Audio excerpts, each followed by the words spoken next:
오늘은 데살로니가 전서를 같이 한번 보시겠습니다. 지난번에 우리가 그 골로새서를 끝내고 어떤 성경을 그 다음 공부를 할까 생각을 하면서 지금 고민 중에 있고요. 그 사이에 확인하고 정리할 부분들을 좀 정리하는 시간들을 가지려고 몇 말씀들을 몇 주에 걸쳐서 좀 이야기를 해보고자 합니다. 데살로니가 전서 4장 1절부터 8절까지입니다. 앞에 본문은 4장 3절로 8절 이렇게 적어두었는데 조금 1절부터 읽으면 또 뜻이 더 들어올 것 같아서 1절부터 8절까지를 한번 천천히 같이 한번 읽겠습니다. 정말로 형제들아 우리가 주 예수 안에서 너희가 구하고 원하노니 너희가 마땅히 어떻게 행하며 하나님께 기쁘시게 할 것을 우리에게 받았으니 곧 너희 행하는 바라 더욱 많이 힘쓰라. 우리가 주 예수로 말미암아 너희에게 무슨 명령을 준 것을 너희가 아느니라. 하나님의 뜻은 이것이니 너희의 거룩함이라. 곧 음란을 버리고 각각 거룩함과 존귀함으로 자기 안에 취할 줄을 알고 하나님을 모르는 이방인과 같이 세욕을 쫓지 말고 이 일의 분수를 넘어서 형제를 해하지 말라. 이는 우리가 너희에게 미리 말하고 증거한 것과 같이 이 모든 일에 주께서 신원하여 주심이니라. 하나님이 우리를 부르심은 부정케 하심이 아니요 거룩케 하심이니 그러므로 저버리는 자는 사람을 저버림이 아니요 너희에게 그의 성령을 주신 하나님을 저버림이니라. 아멘. 4장 8절 마지막 말씀은 전도 집회 때 한번 말씀을 또 인용해서 우리가 나누기도 합니다. 복음을 전하였고 그 복음이 심령 안에 전달이 되어졌는데 그 복음을 저버린다면 우리를 구원하신 그 하나님의 은혜를 저버린다면 하나님의 은혜를 얻을 수 없습니다. 하나님을 저버립니다. 그렇게 우리가 인용할 때 이 말씀을 인용하기도 합니다. 앞뒤의 문맥을 상반하지 않으면 이 말씀을 그렇게 인용해도 괜찮죠. 넓은 의미로 보면 그렇게 우리가 또 적용할 수 있을 겁니다. 그러나 이 데살로니가 전서에 있었던 일들을 두고 이야기한다면 이 일은 이 저버림이라고 하는 것은 무엇을 저버림이냐 하면 앞에 나와 있는 명령이 있죠. 지금 데살로니가 전서에서 명령들을 지금 이야기를 하고 있습니다. 그래서 그 주신 명령 앞에 보면 그 거룩함이죠. 거룩함, 음란을 버리고 거룩하는 것. 그래서 오늘 제목을 어떻게 이제 정했냐면 나의 거룩함이라고 이렇게 이제 제목을 정하였습니다. 그래서 하나님이 우리를 거룩한 삶을 살아라 그렇게 말씀하고 계시는데 그 삶의 첫 단계가 뭐냐 하면 구원을 받아야 그 사람이 거룩해질 수 있는 것이죠. 구원함을 받는 그 순간 거룩함이 이루어지고 그 거룩함을 받은 사람이 하나님이 거룩하심으로 그 거룩함 가운데에 살아갈 수 있는 겁니다. 그래서 그 관계를 이야기하기 위해서 전도 집회 때 이제 8절을 이야기할 수 있습니다. 여기 종말로 이렇게 이야기를 하고 있는데 종말은 무엇이 종말일까요? 어떤 것이? 자주 이렇게 질문을 드리면 나보고 대답하라는 건가? 이렇게 또 생각하실 수도 있는데 그래도 괜찮습니다. 그냥 내가 이 종말이라고 이야기한다면 누군가가 종말이 뭐야? 라고 이렇게 묻는다면 답을 해줄 수 있어야 될 텐데 그렇게 한번 생각하고 그동안에 들었던 부분들을 한번 정리를 해보는 거죠. 그래서 이 부분은 다음 주에 한번 정리를 해보도록 할게요. 이 성경 속에서 바울이 이 데살로니가 전서에서 쓰고 있는 그 시점에서 종말이라고 하는 부분들이 어떤 것인지 그리고 우리가 지금 생각하고 있는 종말은 어떤 것인지 또 성경 속에서 말하고 있는 그 종말들은 어떤 부분들인지를 우리가 한번 한 시간 정리를 해본다면 또 우리의 신앙도 재점검을 해볼 수 있을 것이고 또 다른 사람들에게도 종말이 어떤 것인가 또 어떻게 살아야 되는 것인가 이런 부분을 조금 잘 정리해서 이야기해 줄 수 있지 않을까 하는 생각을 한번 해봅니다. 그래서 오늘 그 3절부터 이제 앞에 조금 색깔을 바꿔두었고 너희의 거룩함이다라고 말씀하고 계시고 하나님이 원하시는 뜻은 거룩이다. 그리고 하나님이 우리를 거룩해 하신다 그렇게 말씀하고 계십니다. 그러니까 하나님이 하시는 그 일들 가운데에 가장 선행된 그 일이 무엇이냐 하면 우리를 깨끗게 하시는 일입니다. 거룩하게 하시는 일입니다. 그런데 그 거룩함을 거부하는 것, 그것이 무엇이냐 하면 명령을 저버리는 것이 되는 것입니다. 그래서 거룩해 하심, 그러므로 저버리는 자는 사람을 저버리는 것이 아니라 너희에게 그의 성령을 주신 하나님을 저버린 것이다. 이렇게 이야기를 하고 있습니다. 여기 보면 먼저 이 말씀에 관한 것을 조금 이야기를 하고 뒤에 다른 부분을 좀 이야기를 하고 그다음에 본론에 대한 내용들을 조금 더 다시 한 번 더 설명을 하는 순으로 정리를 한번 해보도록 하겠습니다. 여기 6절에 보면 5절부터 보면 아니네요. 4절부터네. 아니네요. 3절부터네요. 죄송합니다. 3절부터.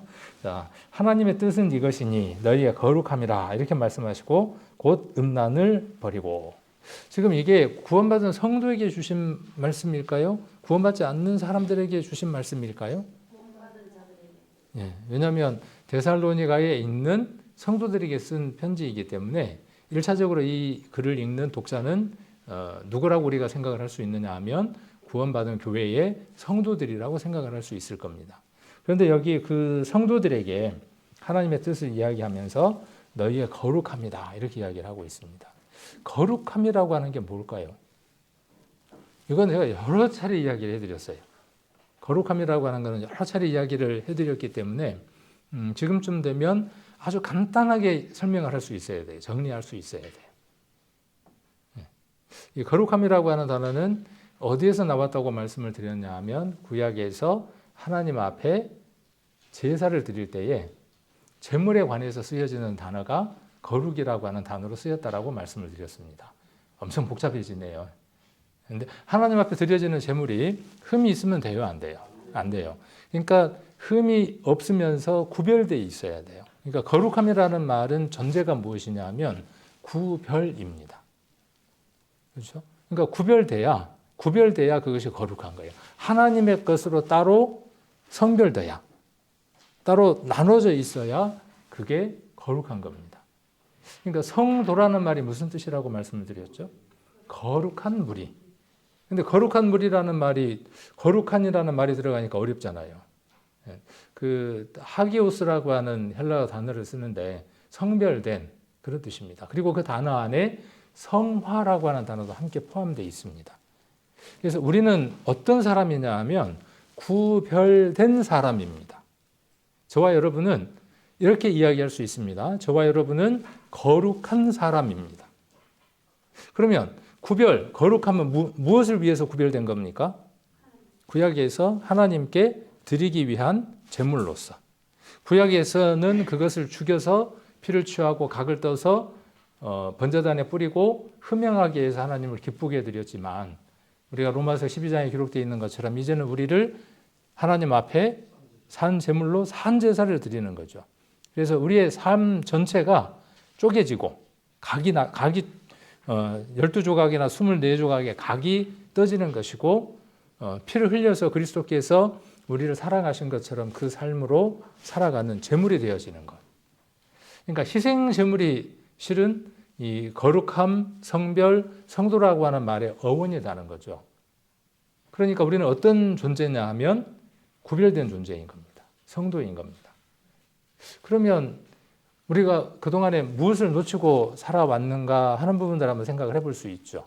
제물인데 제물이 제사 위에 그 번제단 위에 불이 타는 그 번제단 위에 올려지는 것을 싫어하고 그렇죠. 각이 쪼개지는 것 그리고 그 위에 태워지는 것 그리고 목이 찔려서 몸 안에 있는 모든 피를 밖으로 꺼내는 것 이 모든 것들이 내게 적용되는 것이라고 생각해보고 살아가지 않는 삶 이것이 우리에게 하나님 나라를 더 많이 확장할 수 있는 데에 제한을 하고 있다는 생각이 듭니다. 그래서 지난 주일날 하나님 나라에 대한 이야기를 했습니다. 그래서 하나님 나라는 어떤 나라냐 하면 그리스도께서 왕이 되신 곳이 하나님의 나라입니다. 똑같은 얘기, 아까 그 얘기와 성경은 맥이 같습니다. 설명이 같습니다. 대상이나 거기에 나와 있는 그 어떤 내용들이, 그 어떤 항목들이 다를 뿐이지 말하고자 하는 내용들은 결국은 동일한 것을 알 수 있습니다. 그래서 제물로 드려지는 그 얘기와 그 다음에 지금 주일날 이야기했던 그 내용들은 동일함을 알 수 있습니다. 그래서 하나님이 원하시는 것은 거룩입니다. 성화입니다. 우리가 이미 거룩해진 사람이죠. 그렇죠? 그런데 지금 이 데살로니가에서는 무엇을 지금 우리에게 요구하고 있습니까? 그런데 우리에게 거룩함을 다시 요구하고 있죠.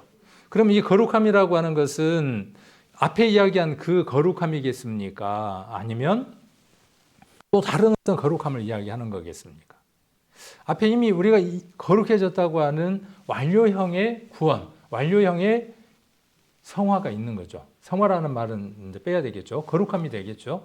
자, 그 거룩함이 우리들 삶들 안에서 지속되도록, 그 구분되는 삶이 지속될 수 있도록 내 의지와 내 삶을 하나님 앞에 내어 맡기는 삶, 그 속에 시행착오도 있고 많은 어려움들이 있겠지만 그 삶으로 살아가는 삶을 가리켜서 하나님 나라가 확장되는 것이다.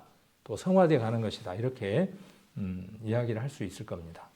아까 그 음란이라고 하는 내용이 기록되어 있었죠. 음란을 버리고. 그럼 이 음란이 어떤 음란일까요?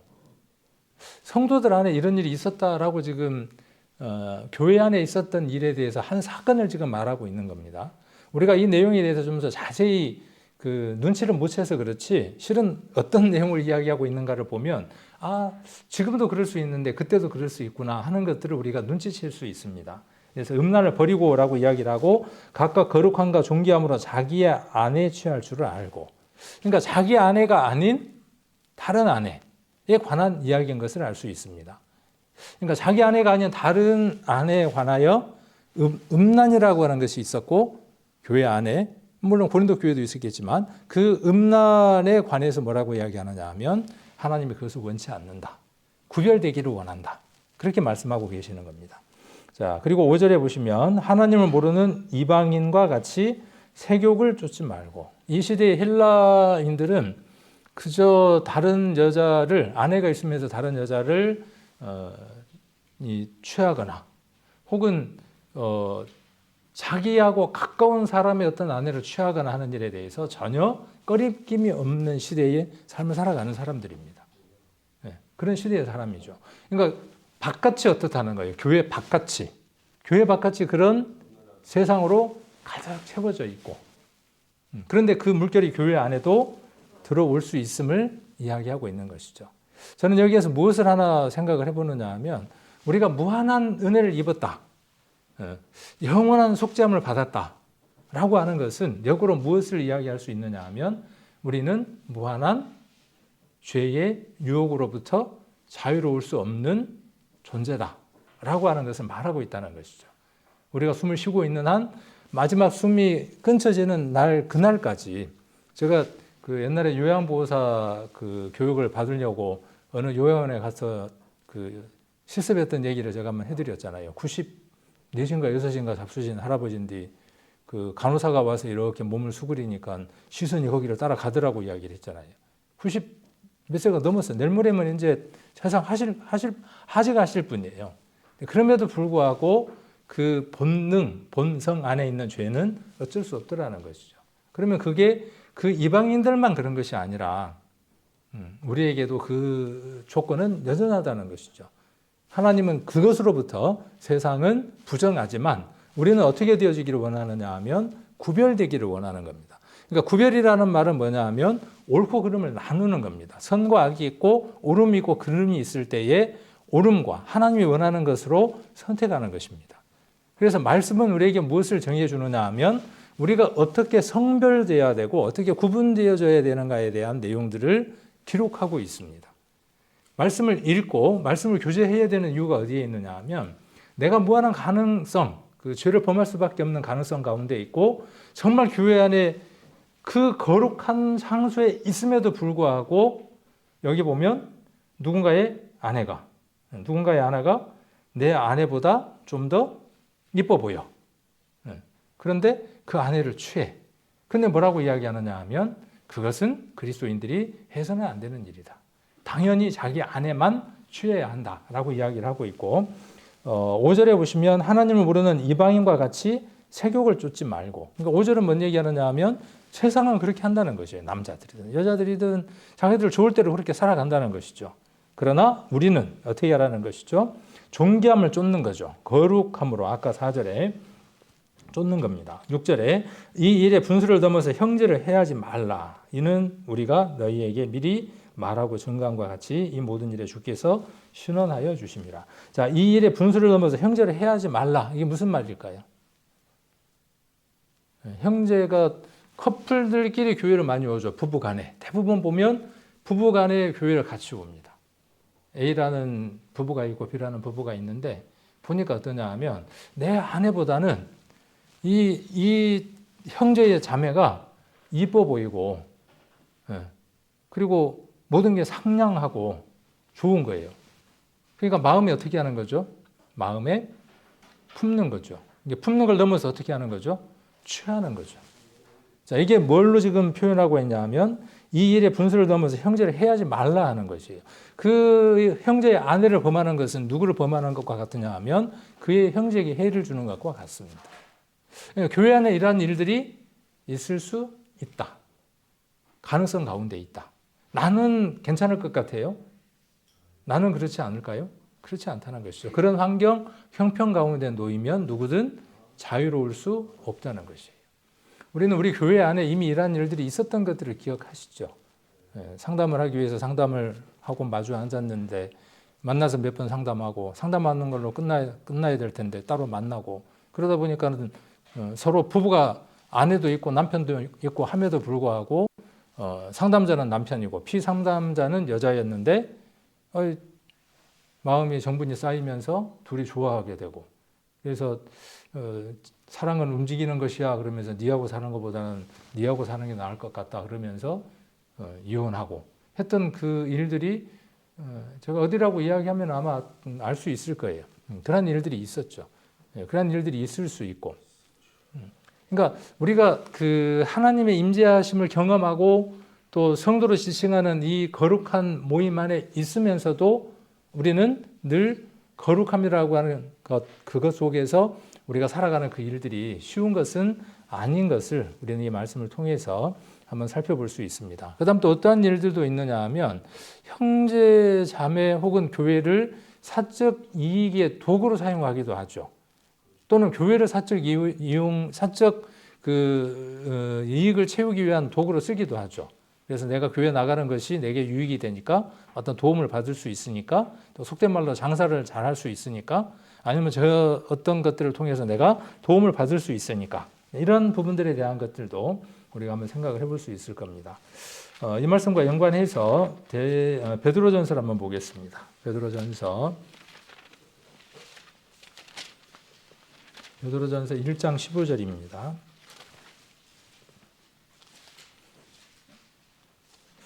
제가 예전에도 한번 그 말씀을 드렸는데 베드로전서 1장 15절, 16절 찾아놓으시고 레위기 말씀을 여러 차례 드리면서 성경 전체에 통일성 있게 쭉 지나가는 단어 하나가 있습니다. 신구약 전체를 아울러서 관통하는 우리가 옛날에 꽃감 만들 때 그 대나무인지 뭔지는 모르겠지만 깎아갖고 가운데다 이렇게 심으로 넣죠. 그리고 감들을 이렇게 꽂잖아요. 그러면 그 하나가 감들 전체를 이렇게 관통하는 것처럼 성경에서 성경 전체를 이렇게 관통하는 단어들이 여러 단어들이 있습니다. 우리가 그 단어 가운데 구원이라고 하는 단어도 있을 수 있겠죠. 근데 그 모든 것들을 다 포괄하는 폭넓은 단어 하나가 있습니다. 신구약 전체를 아우르는 가장 중요한 단어 하나가 있습니다. 뭘까요? 저는 항상 답을 찾아놓고 말씀을 드리니까 답을 찾기가 쉬울 겁니다. 거룩함입니다. 그래서 레위기 19장, 20장에 보면 이제 그 말씀이 나와 있습니다. 오늘 여기 나와 있는 베드로전서 1장 15절, 20절 같이 한번 읽겠습니다. 오직 너희를 부르신 자처럼 너희도 모든 행실에 거룩한 자가 되라. 기록하였으되 내가 거룩하니 너희도 거룩할지어다 하셨느니라. 아까 데살로니가 전서에서도 무엇을 말씀하시느냐 하면 행함에 관한 얘기입니다.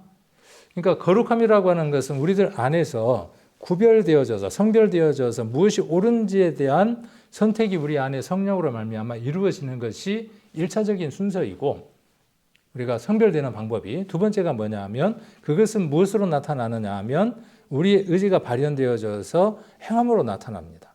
그러니까 음란이라고 하는 것은 우리 안에 일어나는 어떤 작용이라 그러면 그 작용이 우리를 지배해서 행위적으로 나타나죠. 근데 거룩함이라고 하는 것은 무엇이냐 하면 그 음란을 우리들 마음 가운데에서 정리함으로 말미암아 우리의 의지가 그 음란으로 나타나지 않고 다른 방향으로 나타날 수 있도록 하는 것, 그렇게 행해야 하는 것, 그것을 두고 지금 데살로니가에서는 뭐라고 이야기하느냐 하면 그것이 너희가 선택해야 될 거룩함이다. 그렇게 지금 이야기를 하고 있습니다. 그러니까 우리는 이미 거룩하여진 사람들이고 성화된 사람, 거룩하여진 사람들이고 구별된 사람들이지만 그 구별이 끊임없이 계속 유지되는 삶을 살아가야 하는 거죠. 오늘 5개가 유지되는 삶을 살았다면 10개, 20개, 100개 이렇게 늘어나는 삶을 살아가야 하는 것이 거룩함 속에서 사는 겁니다. 그것이 성화라고 하는 단어로 그렇게 설명을 할 수 있습니다. 그래서 여기 아까 베드로전서에 기록되어 있는 말씀은 레위기 19장 그리고 19장 2절 그리고 20장 7절에 나와 있는 말씀을 인용한 말씀입니다. 그래서 오늘 이 말씀에 대한 내용들을 지난번에 이제 주일날 이야기했던 것하고 그 다음에 앞선 믿음의 선진들 또 여러 그 교단들이나 혹은 교리들은 지금 우리가 이렇게 생각하고 있는 부분들에 대해서 어떻게 생각하고 있을까 하는 부분들 우리가 한번 살펴보는 것도 좀 필요하겠다 싶어서 여러 그 교단들의 그 성화에 관한 것, 또 그 과정들에 관한 것들을 한번 검색을 해서 또 제가 정리를 해서 한번 옮겨 가지고 왔습니다. 그래서 이미 결론은 끝났습니다. 결론은 끝났고 그 다음에 이제 그 부수적으로 좀 이야기하고자 하는 내용들을 더 곁들여서 좀 이야기를 하고자 합니다. 자, 이루어져가는 이루어질. 기억나시죠? 주일날 이야기했던 거. 이미 배터리가 이렇게 하나가 들어와 있는 거죠. 그래서 이것은 한 번만으로 끝나는 거죠. 한 번 충전돼서 온전한 상태로 끝나는 것이죠. 그래서 구원은 완료형의 구원이고 그 거룩함도 마찬가지입니다. 자, 그리고 여기 두 번째로 이야기했던 것도 기억나시죠? 이거요. 여기 이것도 무엇으로 이루어지는 것이냐 하면 믿음으로 이루어지는 것이고 그 믿음 안에서 소망으로 삼고 사는 사람들에게 궁극적으로 마지막 이루어지는 것이죠. 영화라고 하는 것은 마지막에 이루어집니다. 그러면 우리가 지금 살아가는 삶은 어떤 삶을 사는 거냐 하면 이 삶을 살아가야 합니다. 이 삶. 이 삶이 뭐냐 하면 신앙생활입니다. 이게. 그러니까 신앙생활이 교회를 부지런히 왔다 갔다 하고 성경을 많이 읽고 이 모든 것들도 포함하는 것이지만 그것으로 말미암는 궁극적으로 이루어야 되는 내용이 무엇이냐 하면 이 이루어져 가는 구원 또 하나님 나라가 우리에게 이루어져야 합니다. 그래서 하나님 나라에서 이미 뜻이 이루어졌고 우리 안에서 이루어져야 하는 이 일들이 우리의 신앙생활 안에 있어야 하고 이것은 마치 이스라엘이 가나안 땅을 점령하는 것처럼 7족속인가요? 7족속? 근데 더 세워보면 몇 족속이 더 있어요. 그건 이제 그 과제를 한번 내드릴 테니까 한번 찾아보십시오. 더 있어요. 그래서 그 족속을 다 쳐부시는 겁니다. 근데 어떤 족속은 그 쳐부시지를 못했던가요? 우리가 그런 교훈들이 어디에 적용되느냐 하면 우리에게 적용되는 거죠. 구약을 왜 읽어야 돼? 옛날에 지나간 약속들인데 그렇지 않다는 것이죠. 그 안에도 여전히 무엇이 들었습니까? 우리가 하나님 나라를 확장하는 교훈들에 대한 내용들이 그곳에 동일하게 들어 있습니다. 자, 그래서 여기 보면 지난번에 이것을 칭의라고 하는 것으로 한번 단어를 썼었고 여기를 성화라고 하는 단어를 썼었고 여기를 영화라고 하는 단어를 썼습니다. 자, 성경에 이런 단어 있어요, 없어요? 요 영화라고 하는 단어는 로마서 8장 30절에 한번 나온다고 말씀을 드렸습니다. 성화라고 하는 단어는 없어요. 그리고 칭의라고 하는 단어도 직접적인 단어가 없어요. 하나님이 우리를 의롭다 하신다. 의롭다고 칭하신다. 우리를 의롭게 불러주신다 하는 말을 줄여서 칭의라고 하는 말을 만들었고요. 성화라고 하는 것은 거룩함을 받은 사람이 그 거룩함 속에서 하나님이 원하시는 궁극적인 온전한 성화가 있는데 그 성화되는 것까지 우리는 지속적으로 나아간다 하는 말을 줄여서 성화라고 하는 말로 단어를 바꿨습니다. 그 내용을 긴 내용을 이야기하기 어려우니까 이렇게 이야기를 했습니다. 그리고 영화라고 하는 것은 우리가 잘 아시는 것처럼 예수님이 오시면 우리가 어떻게 되어지죠? 온전한 몸으로, 썩지 않는 몸으로 영광스러운 몸으로 변하는 거죠. 그래서 영화라고 이렇게 이야기를 합니다. 제가 여러 교파들의 온전한 구원의 과정이라고 하는 것으로 한번 자료들, 각 교단의 자료들을 한번 찾고 한번 검색을 한번 해봤어요.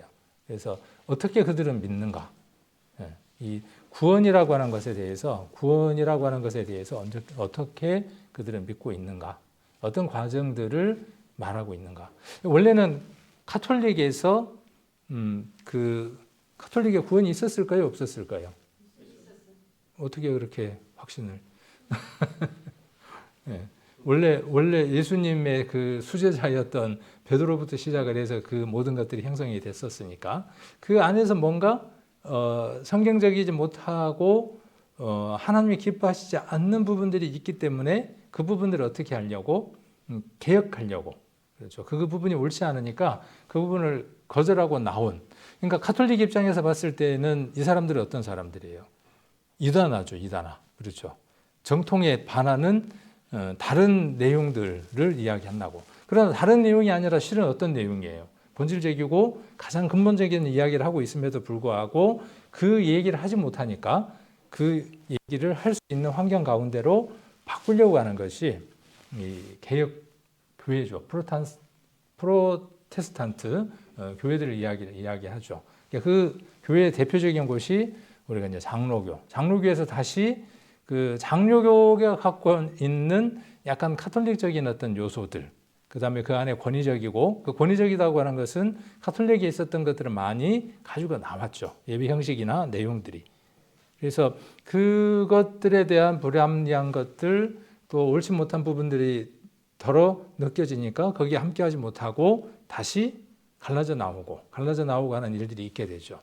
그래서 한번 이런 부분들을 한번 어떻게 그들이 믿었는가 하는 부분들을 한번 살펴보면 좀 도움이 되겠다 싶어서 저는 도움이 됐는데 이제 이 시간 여러분들에게는 어떤 도움이 될는지는 모르겠습니다. 자, 온전한 구원의 과정, 장로교 같은 경우는 장로교는 이 개혁주의, 온전한 구원의 단계는 하나님의 절대 주권과 은혜를 중심으로 이해되고 이를 구속의 서정이라고 이렇게 부릅니다. 그래서 모든 단계는 하나님의 은혜, 절대적인 주권. 그러니까 장로교에서 가장 많이 듣는 주된 단어는 무엇이냐 하면 하나님의 절대 주권. 하나님이 모든 것들을 결정하신다. 하나님에 의해서 모든 것이 이루어진다. 라고 그렇게 이야기를 합니다. 그래서 역사 속에서 이루어지며 신자의 순종과 믿음은 하나님의 은혜에 대한 응답으로 이렇게 이해가 되어집니다. 그래서 예정이라고 하는 걸 한번 보면 예정이라는 이 말이 상당히 우리들에게는 좀 거슬리죠. 근데 왜 거슬려야 할까요?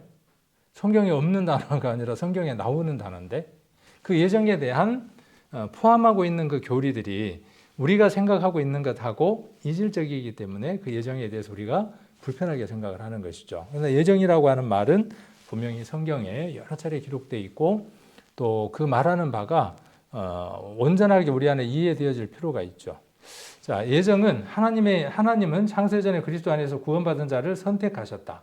이거 좀 불편해요, 안 불편해요? 네. 자, 이 선택은 하나님의 주권적 은혜로 이루어지며 인간의 행위와 무관하다. 인간의 행위와 무관하다고 이 얘기는 맞는 것 같은데 앞에 이 선택적인 하나님의 절대적인 은혜, 주권으로 구원받은 자를 하나님이 선택하셨다. 그러면 이제 뭐는 제한되는 거죠? 자, 하나님의 절대적인 주권만 설명해서 예정이라고 하는 말을 이야기하게 되면 사람은 선택할 수 있어요, 없어요? 인간 편에서는. 사람 편에서는 무엇인가를 선택할 수 없게 되죠. 그러니까 이것에 반한 교리들이 나온 겁니다. 그래서 뒤에 이제 감리교라든지 심리교라든지 하는 부분들은 이것에 반한 이 부분의 모순점, 이분들이 갖고 있는 문제점들에 반해서 이것이 성경적으로도 옳은 내용들입니다라고 주장을 하게 되죠. 자, 부르심이라는 것은 하나님의 요 장로교 같은 경우는 이러한 과정을 통해서 결국은 하나님 앞에 서게 되고 이 전 과정이 구원입니다라고 이렇게 그들의 교리를 세워두었습니다. 그러니까 장로교 교리는 이렇게 구원에 관해서 교리화해서 형성하고 있다고요. 자, 그래서 부르심이라고 하는 두 번째 과정이 있고, 부르심이라고 하는 것은 복음 선포와 성령의 내적 역사로 택하신 자들을 구원으로 초대하고 외적 부름이 있고 내적 부름이 있습니다. 그래서 복음 전파와 성령의 역사로 둘로 나뉜다고 이야기를 하고 있고, 중생이라고 하는 단계가 있고, 우리하고 좀 많이 다르죠. 보니까 중생이라고 하는 것하고 거듭나는 것하고 구원받는 것하고 일시적으로 같이 일어나는 것으로 우리가 이해를 하고 있는데, 장로교 같은 경우는 이제 아까 뭐가 있었죠? 앞에 부르심이 있었고 예정이 있었고 그 다음에 중생이 있고 그렇죠. 자, 그리고 회심이라고 하는 게 있습니다. 중생의 결과로 회심이 있다라고 이야기를 하고, 이는 믿는 사람의 응답이라고 이야기를 하고 있고, 죄를 회개하고 예수 그리스도를 믿음으로 말미암아 구원에 응답하게 된다라고 이야기를 합니다. 그 다음 칭의라고 하는 게 있는데, 칭의는 그리스도의 의를 믿음으로 의롭다라고 선언되는 겁니다. 하나님이 아무 값없이 어떠한 일도 하지 않았음에도 불구하고 믿는 자를 의롭다라고 인정해 주는 것을 가리켜서 칭의라고 이야기를 합니다. 여기서는 하나님의 은혜로 주어진다라고 이야기를 합니다. 그리고 양자됨을 이야기를 합니다. 실은 이 칭의를 중심으로 해서 이곳에 있는 것과 이곳에 있는 것들이 동시다발적으로 일어나는 일들이죠. 그렇죠? 하나님 우리를 의롭다는 그 일들이 우리 안에 이루어지면서 그 일들이 이루어지기 전에 회심이라고 하는 일들도 있게 되고 여러 일들이 있게 되는데, 이제 장로교 같은 경우는 그 과정들을 이렇게 지금 설명을 하고 있는 겁니다. 그래서 양자됨이라고 하는 것은 하나님의 자녀로 받아들여지는 것이고 하나님과의 친밀한 관계를 누리게 되는 겁니다. 자, 그리고 성화라고 하는 단계가 있고, 신자가 성령의 능력으로 점진적으로 죄에서 벗어나 하나님의 거룩한 성품으로 닮아가는 과정입니다. 제가 이 부분을 설명을 하기 위해서 그 여러 교단들의 자료들을 가지고 온 겁니다. 공의, 하나님 안에서 구원함을 받고 그 신앙생활을 하는 사람들의 본질적인 가장 중요한 초점들이 어디에 있느냐 하면 성화에 있다는 거예요. 어느 교회든, 어떤 교단이든. 자, 그리고 신자는 평생에 걸쳐서 이 일을 이루는 겁니다. 그리고 견인이라고 하는 게 있습니다. 견인차 그러잖아요. 차가 움직일 수 없을 때 견인차가 와서 찢게 차가 돼서 끌고 가죠. 하나님은 견인합니다. 누구를 견인하느냐 하면 믿는 성도를 견인해요. 그래서 그가 비록 넘어질지라도, 그가 실수할지라도 하나님 어떻게 하시느냐 하면 강한 힘으로 이끌어 가십니다. 그런 단어를 견인이라고 하는 단어로 이야기하고 있습니다. 하나님께서 택하신 자는 끝까지 믿음을 잃지 않고 구원을 완성하게 됩니다. 구원을 완성했다라고, 완성하게 된다 그랬으니까 구원이 또 아닌 것 같잖아요. 근데 우리가 지금 이야기하는 그 영의 구원, 그 다음에 몸의 구원, 그 다음에 생활의 구원, 이런 부분들을 생각을 해보면 적용을 또 해볼 수 있게 됩니다. 그 다음 영화라고 하는 게 있습니다. 영화는 구원의 완성으로 신자는 부활된 몸을 얻고 하나님과 영원히 함께하게 됩니다. 모든 죄와 고통에서 완전히 자유로워지는 상태입니다. 실은 이 표현보다는 어떤 표현이 더 저는 좋다라는 생각이 드느냐 하면 하나님과 함께 있는 겁니다. 이별이 없이 하나님과 두 번 다시 떨어지지 않는 일이 이루어지게 되는 겁니다. 지금 우리는 어떠냐 하면 우리 안에 주님이 계시다고 하지만 우리의 의지에 따라서 그분과 붙었다가 떨어지는 일들을 반복하죠. 그런데 영화가 되면 어떻게 되느냐 하면 그분과 하나가 돼서 두 번 다시 떨어지지 않는 일이 일어나게 됩니다. 그것이 영화입니다. 그것은 죄로부터 자유로워지는 것이나 또는 고통으로부터 자유로워지는 것하고는 비교도 할 수 없는 은혜입니다. 내가 사랑하는 사람과 영원히 함께 살 수 있다. 세상 사람들도 저 푸른 초원 위에다가 그림 같은 집을 짓고 살면 그것이 최고의 사랑이라고, 행복이라고 이야기를 하는데, 영원한 우리의 사랑의 대상이 되는 그 하나님과 함께 떨어지지 않고 살아가는 그 상태가 되는 것, 그것이 영화입니다. 그래서 이 장로교라고 하는 교단에서 이런 용어들을 만들어서 썼고 그 후에 이제 침례교회에서는 7단계로 그렇게 이야기를 합니다. 여기는 9단계를 이야기하고 있고 7단계를 이야기하는데 침례교는 구원의 과정을 성경의 권위와 개인의 신앙의 고백에 초점을 맞춥니다. 그러니까 개인의 신앙 고백에 초점을 맞춥니다. 구원의 과정이 하나님의 은혜로 시작되기는 하지만 개인의 신앙 고백과 회개가 중심이 되는 개인적이고 능동적인 신앙 여정을 강조합니다. 아까 그 장로교하고는 좀 다르죠. 장로교는 좀 어떤 느낌이냐 하면 모든 정권적인 책임이 누구에게 있냐 하면 하나님에게 있어요. 여정하셨으니까. 여정 안 된 것도 누구 탓이고 하나님 탓이고 신앙생활이 좀 더 힘있게 못 살아가는 것도 누구 탓이 되냐 하면 어느 면으로 보면 하나님에게 책임을 미루는 그러한 교리들이 형성될 수 있어요. 그것을 수정하고 그것에 대한 어떤 문제점들이 있기 때문에 성경 속에서 이러한 부분들이 있기 때문에 이 말씀들로 우리는 이 부분을 개선해야 되겠다라고 교리를 세운 교리들이 침례교 교리나 감리교나 성결교의 교리들이 됩니다. 자유의지를 강조했습니다. 침례교는. 그래서 개인의 신앙 결단과 회심, 우리도 이 생명 얻는 회개 중요하게 생각하나요, 안 하나요? 그래서 우리가 그런 말들을 하잖아요. 그 회개 없는 구원은 구원이 아니다.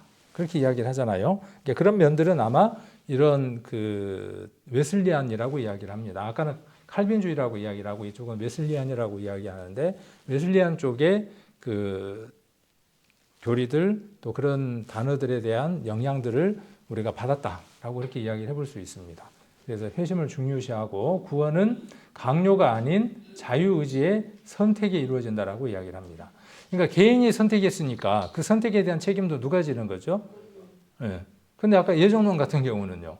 개인이 선택할 수 없으니까 그 책임을 개인에게 물을 수 없는 그런 교리적인 한계가 나오는 거죠. 자, 그리고 성경 중심입니다. 이런 것들 참 마음에 드는 것 같아요.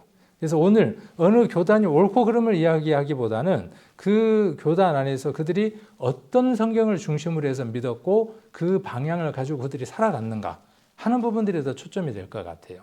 그리고 우리가 그들이 그렇게 하나님 앞에서 열심히 살아갔던 그 부분들이 지금 우리들에게서는 어떻게 살아가는 것들로 나타나고 있는가 하는 부분들을 비교를 한번 해보려고 자료들을 준비를 했습니다. 자, 믿음에 의한 구원입니다. 아까는 하나님이 해주신 어떤 일들에 대한 은혜에 반응하는 것으로서 그 구원에 대한 부분들을 이야기했다면 여기는 믿음에 의한 것이죠. 그래서 믿음으로 말미암은 구원을 강조하고 있고 선행은 구원의 결과로 나타난 것이라고 보는 거죠.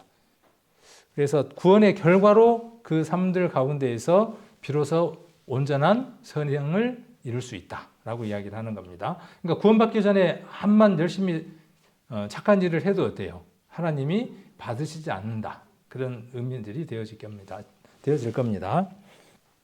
자, 첫 번째가 하나님의 초청입니다. 하나님의 은혜와 말씀 선포를 통해 모든 사람이 구원의 초청을 받습니다. 침례교는 하나님의 보편적 초청, 구원의 기회가 모두에게 알려져 있음을 강조합니다. 우리가 전도 집회를 할 때에 뭐 QR코드를 만들었든 옛날에는 이제 전도지였겠죠. 근데 지금은 이제 뭐겠죠? 뭐 이런 미디어를 쓰겠죠. 자, 그래서 이렇게 초청하는 겁니다. 하나님의 초청이 있습니다. 자, 그리고 회심이 있습니다. 개인의 성령의 역사로 죄를 회개하고 예수 그리스도를 구주로 영접하고 믿음으로 구원을 얻는 단계입니다. 침례교는 개인의 신앙 고백과 회심의 순간을 중시합니다. 자, 칭의입니다. 믿음을 통해 죄와 의롭다함을 받습니다. 아까 내용과 같습니다. 칭의는 하나님하고의 관계가 회복되는 것이고 예수 그리스도의 공로로 이루어지는 법적 선언입니다. 법적. 네. 자, 그리고 중생, 성령으로 새 생명을 얻는 과정입니다. 우리는 이 둘을 그냥 동시에 일어나는 것으로 그렇게 이야기하지만 여기는 따로 나누었습니다. 이는 신자가 영적으로 새로 태어나 하나님의 자녀가 되는 사건입니다. 침례교는 중생을 구원의 중심으로 봅니다. 이렇게 따로 좀 나눈 것이죠. 자, 그리고 성화, 성령의 능력으로 점진적으로 거룩해지고 예수 그리스도의 성품을 닮아가는 과정입니다. 동이 똑같죠. 우리의 성품이 누구의 성품이 되어져 가는 거죠? 예수님의 성품화 되어져 가는 겁니다. 내가 거룩하니 너희도 거룩하라 하는 그 말씀대로. 그러니까 어디든 누구든 성경 속에서 하나님을 믿고자 했던 믿음의 사람들의 그 발자취들을 보면 구원이라고 하는 그 과정을 거쳐서 그들 안에 무엇을 강하게 원하고 갈망했던 것들을 볼 수 있느냐 하면 그리스도를 닮아가고자 하는 갈망들이 그들 안에 있었던 것들을 볼 수 있습니다. 그래서 개인의 성경 묵상, 기도, 성령의 의존을 통해 성화를 강조합니다. 우리 그 두렵고 떨림으로 너희 구원을 이루라 하는 그 말씀에 근거하고 있습니다.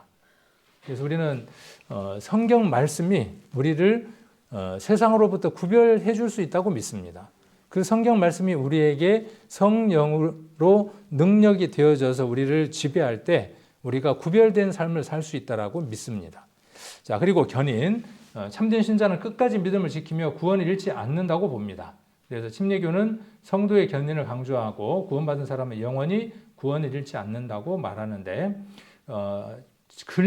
근래의 침례교 안에는 이게 또 나눠져 있습니다. 이렇게 한 번 구원받은 사람은 두 번 다시 그 은혜가 끊어지지 않는다. 이렇게 말하는 사람이 있고 아니다. 구원이 상실될 수도 있다. 이렇게 믿는 그 침례교의 교리들도 지금 조금씩 나오고 있다고 합니다. 자, 그다음 영화 똑같은 겁니다. 그래서 구원으로 완성되고 부활의 몸을 입고 똑같죠. 고통으로부터 해방되는 겁니다. 자, 감리교를 보면 감리교는 누구를 주축으로 해서 감리교가 형성이 되느냐 하면 웨슬리라고 하는 사람을 중심으로 해서 감리교가 형성이 됩니다. 그래서 온전한 구원의 단계는 하나님의 은혜와 인간의 응답을 조화롭게 강조하고 하나님의 은혜가 구원의 전 과정에 관여하심을 강조하고 은혜의 단계적 역사로 이해됩니다. 그래서 감리교의 구원론은 하나님의 은혜와 인간의 신앙적 응답 사이의 조화를 중심으로 이해하며 성화와 완전 성화의 과정을 특별히 강조합니다. 여기 주로 성화와 완전 성화의 과정에 강조를 주고 있다는 거죠. 은혜와 전 과정의 강조, 예비 은혜, 칭의 은혜, 성화 은혜로 나누며 은혜가 구원의 전 과정을 주도합니다. 개인의 책임과 응답. 여기도 누구에게 책임이 있냐 하면 복음에 관해서 개인에게 책임이 있습니다. 하나님이 누구에게 일방적으로 그 구원을 지정해서 넣어주는 것이 아니라 복음은 모든 사람들에게 선포됐고 하나님은 초청으로 부르고 계시고 개인이 그 말씀에 응답할 것인가 말 것인가에 대한 선택은 개인에게 있다라고 이야기를 합니다. 자, 그리고 완전 성화는 감리교는 사랑의 완성과 거룩한 삶을 이 땅에서 추구할 수 있다고 가르칩니다. 이게 좀 어떤 것 같아요, 여러분들은요? 자, 감리교는 사랑의 완성과 거룩한 삶을 이 땅에서 추구할 수 있다. 이 땅에서 그것이 가능할 수 있다. 그렇게 이야기를 합니다.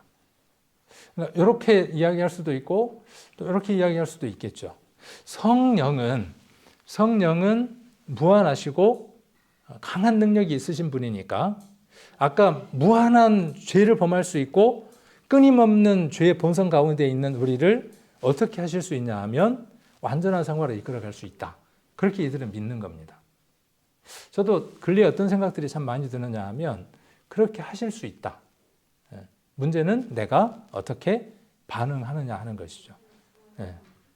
이렇게 우리가 이것을 추구하고 이것을 우리가 더 사모한다면 우리의 삶이 이것에 대해서 아무런 관심이 없는 것보다는 여기에 눈을 뜨기 시작할 때 하나님 나라가 확장되는 그 일들에 내 마음이 문제라고 하는 것들을 발견하게 되면 내 삶이 문제라고 하는 것을 발견하게 되면 우리는 좀 더 이 부분에 진지해질 수 있다는 것이죠. 오늘 제가 여러 교단의 교리들을 보여드리는 이유는 무엇 때문에 그러냐 하면 이들은 이것을 중요하게 생각을 했다는 것이죠.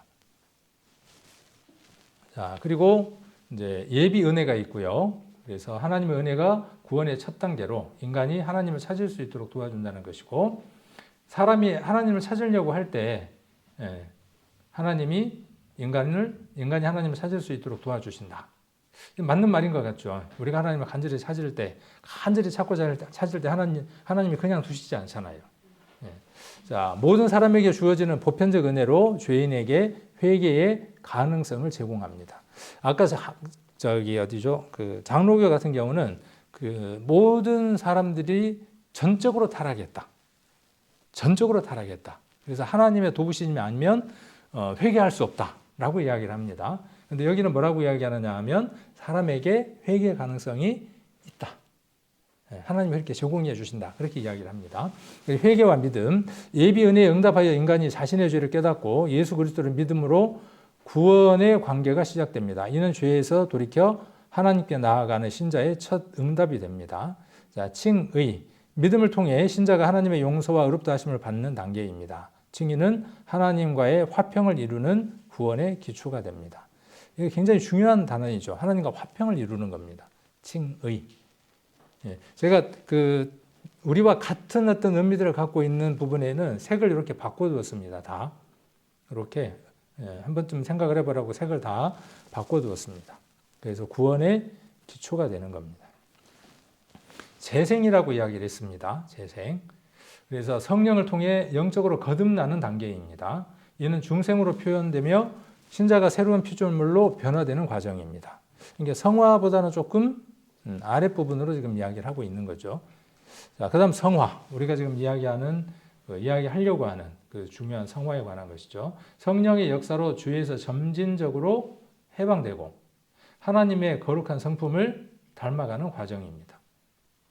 그러니까 우리가 이 부분에 얼만큼 우리가 무게를 두고 성경을 읽었는가, 우리 자신의 삶을 여기에다가 얼만큼 오늘 데살로니가 전서 4장에 나와 있는 대로 성경 전체로 관통하는 게 뭐냐 하면 성화에 대해서 관통하고 있는데, 거룩함에 대해서, 내가 거룩하니 너희도 거룩함이라고 하는 것에 대해서 이야기를 하고 있는데, 우리가 그 무게 분배에 있어서 이 부분에 얼만큼 무게를 두고 있을까?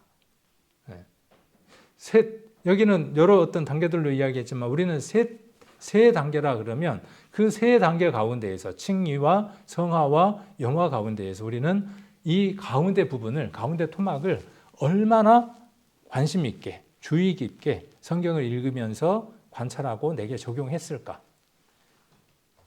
만약 그것이 됐다면 우리의 모습들은 좀 더 확장되어 있겠죠. 자, 그래서 감리교는 구원의 핵심으로 완전한 성화를 이야기를 합니다. 그래서 완전한 성화로 이어져 가는 첫 관문이 되고, 완전한 성화는 사랑의 완성을 이루는 단계로 신자가 하나님과 이웃을 온전히 사랑하는 삶의 상태가 됩니다. 이는 감리교가 강조하는 특별한 교리입니다. 그래서 이 땅에서 가능한 것으로 보는 것이죠. 이 땅에서 이것이 가능하다. 얼만큼의 온전함인지는 모르지만, 그러니까 이게 주된 교리니까 그들은 이것을 갖고 어떻게 하겠어요? 교회의 중심이 되어져서 교회를 이끌어 가는 데에 초점을 두고 살아가겠죠. 그래서 여기 이웃 사랑, 이것에 중점을 두고 있다. 아까 성화가 있고, 그 다음에 견인 똑같습니다. 하나님이 이끌어 가시는 겁니다. 끝까지 도우시는 겁니다. 이 내용들 한번 정리하면서, 지난번에 제가 그 창시자 얘기했던 거 기억나시나요? 창시자가 세 창시자가 있었죠. 첫 번째가 무엇이었죠? 첫 번째, 생명의 창시자, 생명의 주. 또 두 번째가 뭐였습니까? 구원의 주, 창시자. 세 번째가 무엇이었습니까? 믿음의 창시자, 주. 이거 잊어버리지 마십시오. 생명, 구원, 믿음. 잊어버리지 마세요. 자, 이분이 우리의 주인이에요. 그러니까 나는 그 생명에 와 있는 거예요. 나는 그 구원이 와 있는 것이고, 나는 그 믿음이 와 있는 겁니다. 창시자라는 말의 뜻이 무엇이라고 말씀을 드렸냐 하면, 그것을 시작하셨고, 그렇죠? 그걸 시작하셨고, 그 다음에 그것의 과정이고, 그것의 종결이 누구라고 말씀한 거냐 하면, 창시자라는 말로 설명을 해드렸잖아요. 생명. 우리 안에 시작된 그 생명의 주인, 시작이고 과정이고 끝이 누구냐 하면 예수 그리스도예요. 구원도 마찬가지예요. 구원의 시작과 구원의 과정과 종결까지가 누구냐 하면 그리스도께서 하시는 거예요. 우리 믿음도 마찬가지예요. 그러니까 우리는 뭐 빼버리면 시체죠? 예수님 빼면 시체예요. 실상 맞아요, 안 맞아요? 예수님 없으면 죽은 자예요. 너희 안에 예수 그리스도께서 계신 것을 알지 못하느냐? 그럼 너희는 어떤 자예요? 버리운 자예요. 아무것도 아닌 버리운 자예요. 연탄이 새카매야 연탄이잖아요. 그런데 타고 나면요, 연탄 재잖아요. 버리우는 거죠. 그리스도인들이 그 연탄처럼 까맣지 않으면, 예수 그리스도로 채워져 있지 않으면 아무 쓸모가 없는 존재인 겁니다. 그 가운데에서 가장 중요한 부분이 어떤 것이냐 하면 성화라고 하는 부분이 가장 중요한 부분이라는 것이죠. 영화도 같습니다. 견인 영화 아까 설명한 거하고 같습니다. 그 다음 성결교. 성결교와 감리교는 많이 닮았어요. 왜 남부교회 얘기를 자꾸 이야기를 하느냐 그렇게 이야기를 하는데, 왜 제가 이 말씀을 드리느냐 하면 우리나라는 초대 우리에게 복음이 전해질 때 다른 나라의 선교사들이 그 선교 분할을 했어요. 그러니까 다른 나라들은 막 여러 나라들이 가서 막 그 경쟁적으로 복음을 전했다 그러면 우리나라는 선교사들이 들어올 때에 전국을 분할을 했습니다. 그래서 어느 부분은 장로교가, 어느 부분은 성결교가, 어느 부분은 감리교가, 어느 부분은 침례교가 가서 복음을 전하도록 지도를 분할을 했습니다. 그러니까 저기 강진 있잖아요, 강진. 강진 쪽에는 어느 교회들이 많냐 하면 성결교나 감리교 쪽이 많아요. 그러니까 그쪽 선교사들이 가서 복음을 전한 겁니다. 복음을 전할 때 어떤 내용들을 전했겠어요? 복음을 전할 때니까 그들이 복음을 전했겠죠. 그러지 않는 사람들도 있었겠지만은. 자, 성결교는 온전한 성결과 성화를 구원의 핵심으로 말하는 교단이고 존 웨슬리의 구원론을 기반으로 하는 교단입니다. 성결교의 구원 단계는 성령의 은혜로 이루어지는 과정을 이해하고 완전 성결이라는 독특한 강조점이 있습니다. 그래서 성화와 성결의 경험을 강조합니다. 성화와 성결의 경험을 강조하는 겁니다. 그러니까 주로 모이면 뭔 얘기를 많이 한다는 거죠?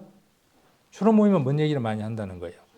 내가 예수 그리스도의 은혜로 말미암아 구원받은 그것으로 말미암아 내가 오늘 내 자신의 삶들 가운데서 본성을 이기고 승리하는 삶을 살았노라고 하는 그 간증들을 주로 하는 교리를 갖고 있다는 거죠. 자, 그래서 신자의 삶에서 성령 충만함을 통해 거룩함을 지속적으로 이루어감을 강조합니다. 그래서 완전 성결을 강조하고 죄의 본성을 제거하고 성령의 능력으로 하나님과 이웃을 온전히 사랑하는 삶을 목표로 합니다. 아까 감리교랑 비슷하죠. 성령의 능력, 성령의 충만을 통해 지속적으로 거룩한 삶을 살아가도록 성령의 역할을 강조합니다. 구원의 실제적 경험을 하는 겁니다. 구원은 단지 신학적 개념이 아니라 회심, 성결, 성화 등으로 실제로 경험할 수 있는 것이어야 된다라고 이야기를 합니다. 그래서 우리가 구원도 실제적으로 경험하는 것이죠. 우리가 구원받는 그것, 우리가 말하는 그 구원도 우리가 경험되어지는 것이고, 영화는 경험할 수 있을까요, 없을까요? 언젠가 경험할 것이죠, 영화는. 우리가 경험해 볼 수 없는 그 경험을 언젠가 하게 될 겁니다. 그런데 우리에게 좀 부족한 부분들이 있다면 무엇에 대한 경험은 많이 강조하고 정확하고 분명하냐 하면 칭의, 우리가 의롭다함 받는 것, 하나님의 자녀가 되어지는 것에 대해서는 우리의 무게중심이 비교적 크다면 이 가운데 부분, 성화라고 하는 부분에 대해서 우리는 전혀 말하지 않을 만큼 무게감이 가볍지 않은가 하는 생각들을 하게 됩니다. 자, 예비은혜라고 지금 여기도 이야기를 하고 있고요. 자, 그리고 회개와 믿음이라고 하는 단계가 있고 칭의라고 하는 단계가 있고, 그래서 믿음을 통해 죄의 용서를 받고 의로움을 받는 단계가 있습니다. 똑같습니다. 중생이 있고, 그 다음에 여기 노란색으로 성결 또는 완전 성결입니다. 성결교의 핵심 교리는 성령의 충만을 통해 신자가 죄의 본성에서 자유로워지고 하나님과 이웃을 온전히 사랑하는 상태에 이르는 과정입니다. 성화는 결정이고 완전 성결을 경험한 신자가 거룩하고 순결한 삶을 살게 됩니다. 이거 가능할까요? 불가능할까요? 또 성결의 경험 이후에도 지속적으로 하나님 은혜 안에서 더욱 거룩한 삶을 이루어가는 과정입니다. 성결교는 성화가 일생 동안 지속된다고 가르칩니다.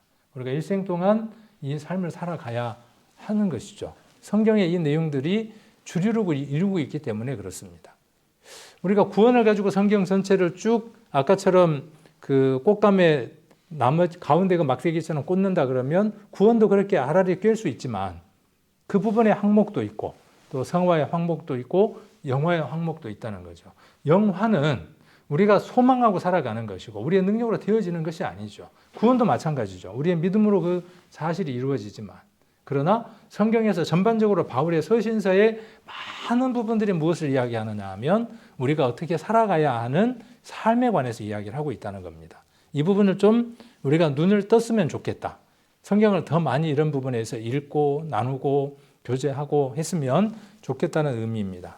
자, 그리고 견인 똑같습니다. 그리고 성화 똑같습니다. 이렇게 같은 내용들을 공히 이야기합니다.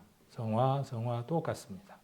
한번 비교를 한번 해보면 장로교는 예정을 강조하고 있고 침례교는 개인의 선택, 감리교도 마찬가지입니다. 그리고 성결교도 마찬가지입니다. 자, 그리고 성화, 점진적인 성화를 이야기를 하고 있고 성화는 개인의 노력과 하나님의 은혜로 이루어진다라고 이야기를 하고 있고 완전 성화가 가능하다라고 이야기를 하고 있고 성결과 완전한 성화를 강조하고 있습니다.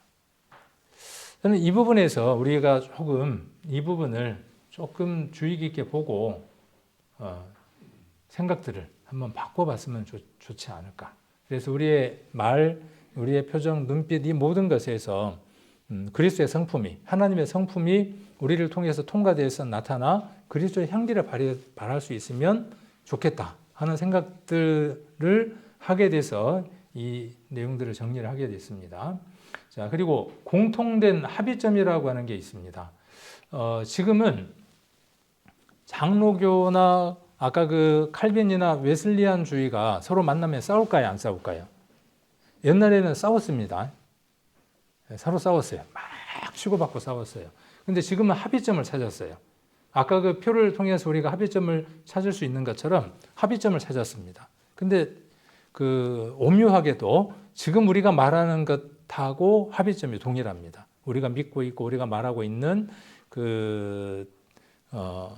영의 구원, 그 다음에 두렵고 떨림으로 이루는 그 생활의 구원, 영원히 우리가 하나님의 그 모습으로 변하는 영의 구원, 동일한 걸 볼 수 있습니다. 그래서 구원은 하나님의 은혜로 이루어진다라고 이야기를 하고 있고 구원의 시작과 완성은 전적으로 하나님의 은혜와 성령의 역사에 의해서 의존된다는 점은 캘빈이나 알미니안주의나 카톨릭이나 정교, 대다수 다 동일하게 인정합니다. 그리고 칭의와 성화의 구분도 칭의는 순간적으로 법적 선언인 반면 성화는 신자의 평생 동안 거룩해지는 과정이라는 구분은 대체로 공감대를 이루고 있습니다. 칭의는 딱 한 번 일어나는 것이다. 아까 한 번 일어나는 것이고 성화는 어떻다는 것이죠. 삶의 전반적으로 죽을 때까지 하나님의 은혜 가운데서 성령으로 말미암아 지속되어지는 것이 성화다. 이렇게 구분하는 것은 어느 곳이든 동일하다. 그렇게 이야기를 하고 있습니다. 자, 구원의 완성은 무엇으로 이루어진다라고 말하느냐 하면 영화로 이루어지는 겁니다. 그래서 이렇게 세 가지가 온전하게 될 때 그것이 구원이라고 이야기를 하는 것입니다. 그래서 이루어진 구원이고 이루어져 가는 구원이고 이루어질 구원이 되는 것이죠. 그래서 하나님의 은혜로 시작되고 유지되고 구원은 중생, 칭의, 성화, 영원하는 과정으로 발전하고 신자는 하나님과의 영원한 연합을 목표로 하는 겁니다. 그래서 하나님하고 연합되는 것, 아까 죄로부터 고통으로부터 벗어나 자유롭게 살아가는 것, 그거보다 더 궁극적인 목적은 어떤 것이냐 하면 하나님과 영원히 하나가 되는 것이 영화라고 하는 것이라는 것, 우리가 잊어버리면 안 될 것 같습니다. 그래서 요 부분에 대한 내용을 자꾸 제가 다시 한 번 더 반복해서 이야기를 하는 겁니다. 그래서 구원에 대한 이야기도 지난번에 한번 이야기를 했었죠. 그래서 우리가 받은 이 구원은 죄의 형벌에서 벗어나 하나님 관계가 회복되는 겁니다. 자, 이 구원 안 받으신 분 계신가요? 이 구원. 안 받으시면 이 구원을 받도록 해야 되겠죠.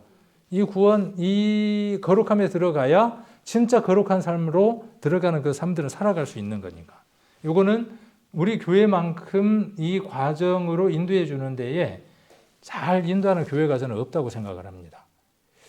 이전에 그 수백 년, 수천 년 전에 그 교리들이 형성됐던 그 장소들은 배경들 자체가 그 하나님을 믿을 수밖에 없는 배경들 속에서 그런 환경 속에서 하나님을 발견할 수 있었다 그러면 지금 우리들은 그 토양 자체가 그 다분히 그 이교도적인 그런 환경 가운데서 우리가 성장을 했고 하나님이라고 하는 존재에 대한 그림들을 그릴 수 없는 상황 가운데 우리는 살아갑니다. 그런 나라에 우리가 전도 집회를 통해서 하나님이 어떤 분인지 또 성경이 어떻게 사실인지를 조분 이야기한다고 하는 것은 참으로 지혜로운 방법이다라는 생각을 합니다. 그래서 우리 교회만큼 순서대로 아까 그 구원의 여정을 그들 나름대로 여러 단계를 통해서 이야기를 했지만 그들은 그 과정대로 설명해내는 시간들이 짧습니다. 설교 시간도 짧고 교육할 수 있는 시간들도 짧습니다. 그래서 그 내용들을 아까 그렇게 설명하는 것들을 자세하게 설명할 수 있는 기회들이 많지는 않습니다. 그러니까 구원에 대해서 예를 들어서 영화에 대한 것들만 들었다 그러면 구원은 죽어봐야 아는 것이지 그렇게 이야기를 하게 되는 것이죠. 온전하게 그 내용들을 전달하지 못했다면 배운 사람도 그렇고 가르치는 사람도 그렇고 그럴 가능성들이 더러들이 있습니다. 자, 그래서 성화에 대한 내용들을 아까 쭉 말씀을 드렸었죠. 데살로니가를 이야기를 하면서 성화에 관한 내용들을 이야기를 했습니다. 그래서 성화라고 하는 것은 구원의 과정 가운데 하나이고 성령의 역사와 함께 믿는 자가 점점 더 거룩하게 변화되는 삶을 이야기를 합니다. 성화는 구원을 받은 이후 성령의 도우심으로 죄를 이기며 여기 자, 죄를 어떻게 하는 거죠? 죄를 이기는 겁니다. 죄를 이기는 것. 이길 수 있어요, 없어요, 죄를?